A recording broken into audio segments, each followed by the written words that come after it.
आज हमने दिन में करना क्या है। फिर घरेलू जो ख़वातीन होती हैं उन्होंने अपने घर की प्लानिंग करनी होती है कि घर में आज उन्होंने क्या बनाना है, या फिर वो जो शौहर से एक खर्चे की बात हो रही होती है कि आज आपने हमें इतने देने हैं ताकि मैं जाकर ये चीज़ लेकर आ जाऊं। यानी कि उसका मतलब ये होता है कि आपके घर के बजट को किस तरह आपने मेंटेन करना है। उस बजट को मेंटेन करने के लिए आपको ज़रूरत होती है कि उसका एक तरीका कार बना लें। अच्छा, चूँकि हम होम मिनिस्ट्री अपने घर की जो चलाने वाली जो होती है, जो शादीशुदा हैं उनकी बीवी होती है, जो अपने पेरेंट्स के साथ होते हैं तो माँ होती है, फिर कहीं बहन होती है, तो मकसद ये रिश्ते होते हैं कहीं ना कहीं वो घर को जो खातून खाना होती है वो चला रही होती है और वही बजट को मेंटेन करती हैं। उन्हीं का काम होता है कि बजट को मेंटेन करना, बजट को सही तरीके से लेके चलना, ताकि बजट अगर ठीक बना हुआ होगा तो आपके अखराजात जो भी आप महीने का कमाते हैं वो आपके कम अज़ कम आपको वो पूरा महीना प्रॉपरली आप उनको तरीके से चला सकते हैं। और यहाँ पर मैं एक छोटी सी ट्रैफिक का अलर्ट भी देना चाहूँगा कि ताकि जो रेडियो सुन रहे हैं हमारे और गाड़ियाँ ड्राइव कर रहे हैं तो मुख्तलिफ जगह पे उनके लिए ये अलर्ट होती है। और अलर्ट मैं समझता हूँ कि हमारा रेडियो जो है वो बार बार ये ट्रैफिक अलर्ट दे रहे होते हैं ताकि आप कम अज़ कम जब ड्राइव कर रहे हो तो आप उन रास्तों का ख्याल करें कि जहाँ पर तो चूँकि पीक आवर्स जो थे वो ख़त्म हो चुके हैं, ट्रैफिक की रवानी बहाल हो गई है। ज़िला साउथ शाहराह फैसल जानिब शहर, ज़िला सेंट्रल तीन अटी जानिब गुरु मंदिर चौरंगी नंबर 1 जानिब लसबेला, ज़िला ईस्ट शाहराह फैसल जानिब शहर राशिद मिनाज रोड जानिब डिग रोड पीक आवर्स ख़त्म हो गए हैं। मज़ीद मालूमात के लिए आप 1915 पे भी कॉल कर सकते हैं और सुनते रहिए सिंध पुलिस FM 88.6, जिसका काम है आपको ट्रैफिक और दीगर तमाम बातों से आगाह रखना ताकि आप जब ड्राइव कर रहे हो तो आप महफूज भी रहें, सेफ भी रहें। और हमेशा मैं एक बात हमेशा आपसे रिक्वेस्ट करता हूँ, आजकल जब भी ट्रैफिक पुलिस आपको रोकती है, खासकर गाड़ी ड्राइव करने वाले को, तो सबसे पहले वो सीट बेल्ट को देखते हैं।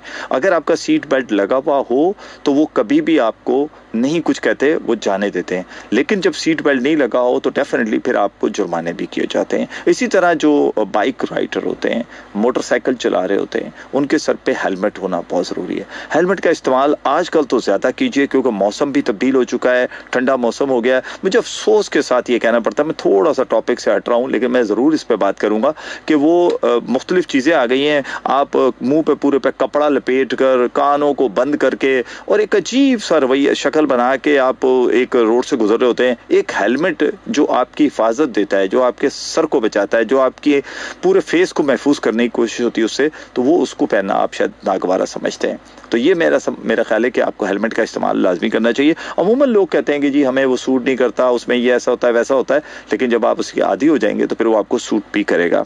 एक कॉल लेते हैं फिर आगे बढ़ते हैं। जी अस्सलाम वालेकुम। वालेकुम सलाम, मेरा नाम सादिक अहमद तौसीफ, कराची से बात कर रहा हूँ मैं। तौसीफ साहब, कराची कौन सी जगह से सर? अल्हम्दुलिल्लाह। अर्ज ये करना था कि आपने माशाल्लाह डीसी साहब के साथ मिलकर बड़े कोशिशें की और जो है ना काफी हद तक प्राइसेस जो है ना कंट्रोल में आ गई थी।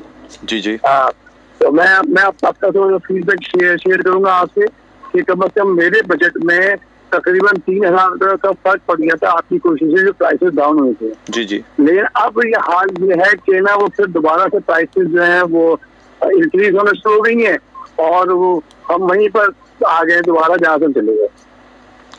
अच्छा, वैसे कल आपने शायद मेरा प्रोग्राम सुना होगा कि कल हमने डिस्ट्रिक्ट सेंट्रल के फोकल पर्सन को बुलाया हुआ था जो असिस्टेंट कमिश्नर भी है।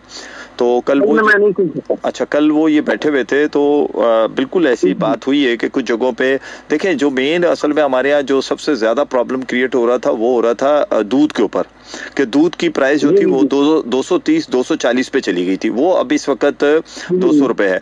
अच्छा, जो ये सब्जियाँ और फ्रूट होता है, फ्रूट तो खैर इस टाइम बहुत कंट्रोल रेट पे चल रहा है क्योंकि बहुत ज़्यादा माशाल्लाह आ गया है फ्रूट, तो उस वजह से उनकी मजबूरी है।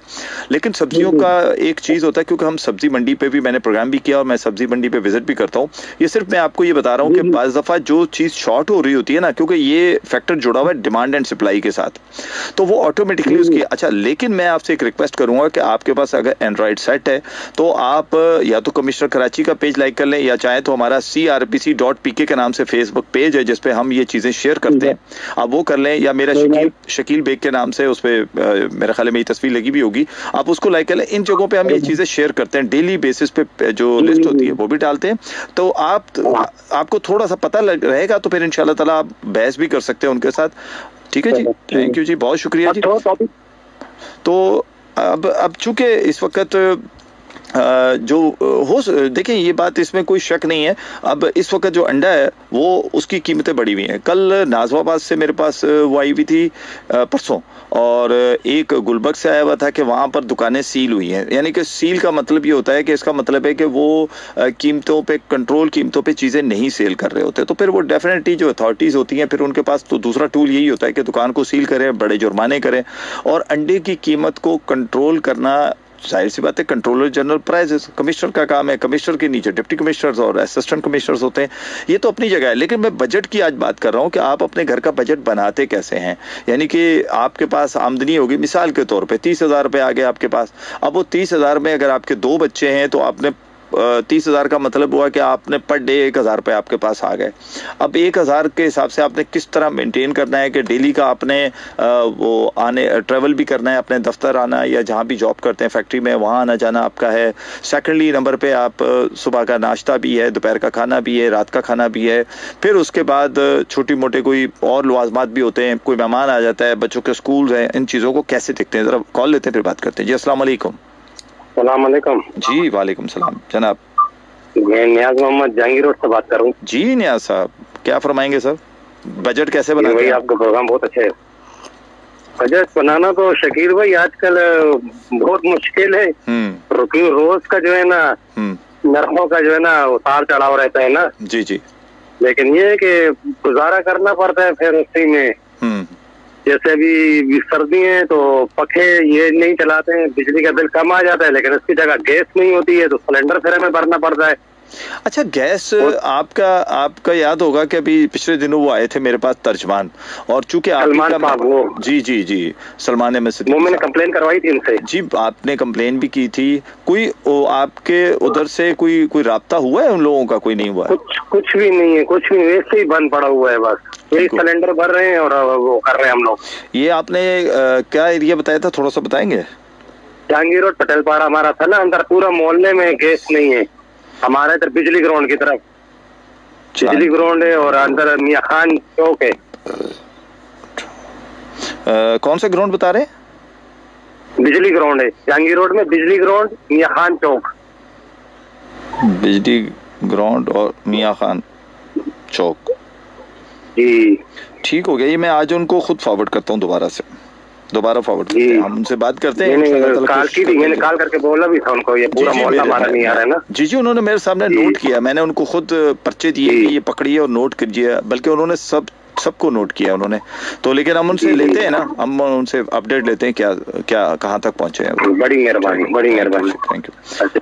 जी जनाब, ये नियाज साहब थे और बता रहे थे कि बजट बस हम बिजली के पैसे बचाकर तो कोशिश कर रहे हैं कि वो थोड़े पैसे बच जाएं, तो दूसरी तरफ उनको सिलेंडर परचेज करना पड़ रहा है कि उन इलाकों में गैस नहीं आ रही है। तो कहने का मकसद है वो बचत जो है उनकी वो उस तरफ LPG सिलेंडर पे जा रही है। जी अस्सलाम वालेकुम। अस्सलाम वालेकुम। जी वालेकुम अस्सलाम। मोहम्मद खान साहब, क्या फरमाएंगे सर? बजट कैसे बनाते हैं आप? बजट तो हमारी एक पॉलिटिशियन है और बहुत मशहूर पॉलिटिशियन है, उसमें असेंबली